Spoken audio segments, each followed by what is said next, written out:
बच्चों, मैं आज आपके सामने आपकी पाठ्य पुस्तक कलरव के पाठ 4 को प्रस्तुत कर रही हूँ, जो कि गोपाल सिंह नेपाली जी द्वारा लिखी गई एक कविता है जिसका शीर्षक है सरिता। बच्चों, मेरा नाम मुक्ता सक्सेना है। आप सभी का मेरे वीडियो चैनल में स्वागत है। बच्चों, अब हम इस कविता का पाठ करेंगे। सरिता, पाठ 4, कक्षा 5, हिंदी, कलरव।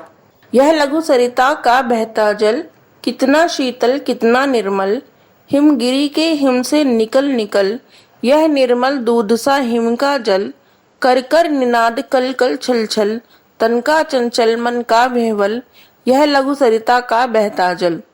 ऊंचे शिखरों से उतर उतर, गिर गिर गिरी की चट्टानों पर, कंकड़ कंकड़ पैदल चलकर, दिन भर रजनी भर जीवन भर, धोता वसुधा का अंतस्थल, यह लघु सरिता का बहता जल।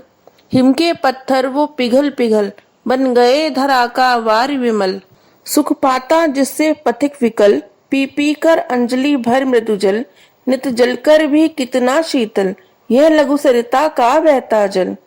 कितना कोमल कितना वत्सल, रे जननी का वह अंतस्थल, जिसका यह शीतल करुणा जल, बहता रहता युग युग अविरल, गंगा जमुना सरयू निर्मल, यह लघु सरिता का बहता जल।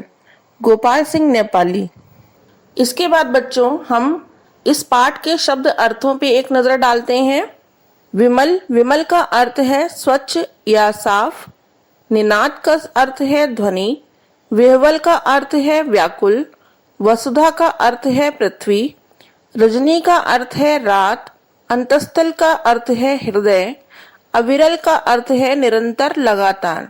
बच्चों, इस कविता की व्याख्या करने से पहले हम कविता के संदर्भ और कविता के प्रसंग के बारे में चर्चा करते हैं। संदर्भ किसी भी कविता का बहुत ही महत्वपूर्ण भाग होता है।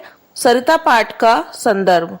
संदर्भ, यह काव्य खंड हमारी पाठ्य पुस्तक कलरव के सरिता नामक पाठ से लिया गया है। इसके रचयिता कवि श्री गोपाल सिंह नेपाली हैं। अब इसका प्रसंग में हम जानेंगे। इस कविता में कवि ने नदी और नदी के जल की विशेषताओं का वर्णन किया है। इस कविता का पहला अंश और उसका अर्थ। यह लघु सरिता का बहता जल, कितना शीतल कितना निर्मल, हिमगिरी के हिम से निकल निकल, यह निर्मल दूध सा हिम का जल, कर कर निनाद कल कल छल छल, तन का चंचल मन का विह्वल, यह लघु सरिता का बहता जल। कवि कहता है कि इस छोटी नदी का बहता हुआ जल बहुत ही ज्यादा शीतल और स्वच्छ है। ये पानी हिमालय से बहकर आ रहा है, जो दूध की तरह निर्मल और साफ है। यह जल कलकल की ध्वनि में बहते हुए गान करता है, मानो शरीर की चंचलता और मन की लगन प्रदर्शित करता हो।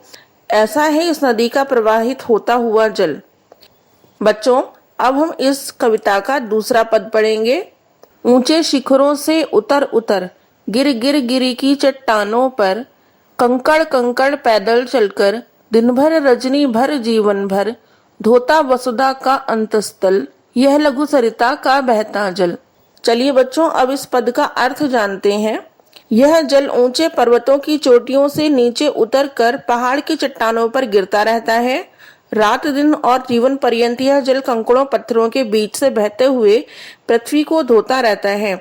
ऐसा है इस नदी का बहता हुआ जल। इस कविता का तीसरा पद और उसका अर्थ।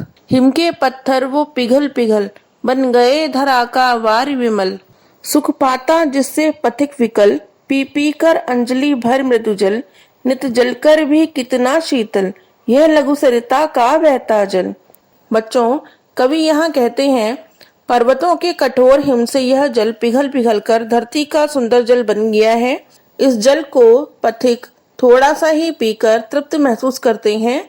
छोटी सी नदी का बहता हुआ जल नित्य प्रतिदिन ताप सहकर भी अत्यंत शीतल है। बच्चों, अब इसका अंतिम पद पढ़ेंगे। कितना कोमल कितना वत्सल, रे जननी का वह अंतस्थल, जिसका यह शीतल करुणा जल, बहता रहता युग युग अविरल, गंगा जमुना सरयू निर्मल, यह लघु सरिता का बहता जल। गोपाल सिंह नेपाली। बच्चों, अब हम इसका अर्थ जानेंगे। भारत माता का हृदय धरातल बहुत ही कोमल जीवन रक्षक है और पुत्र के समान स्नेह करने वाला है।